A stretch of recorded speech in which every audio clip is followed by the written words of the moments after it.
धर्म आणि जातीच्या परंपरा भेदून वारकऱ्यांची पावलं पंढरीकडे वाटचाल करतायत। आज देशभरात ईदचा उत्साह असताना दुसरीकडे पालख्या पंढरीकडे मार्गस्थ होत आहेत। विशेष म्हणजे एका मुस्लिम वारकऱ्याने शिरखुर्मा वाटून यावेळी ईद साजरी केली आहे।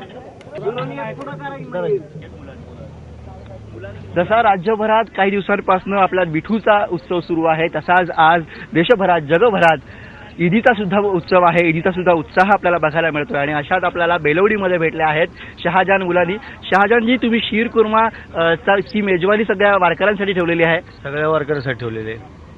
आणि सगळ्यात आधी म्हणायचं राहिलं की ईद मुबारक तुम्हाला। ईद मुबारक, ईद मुबारक, ईद मुबारक। किती वर्षापासून हा उपक्रम तुमचा सुरू आहे? वडिलांच्या आधीपासून चालू आहे। वडील असं करतात असं आम्ही करतोय। त्यामुळे साधारण किती वर्ष झाली असेल? आता बरेच म्हणजे 20 वर्ष आसपास झाले असतील।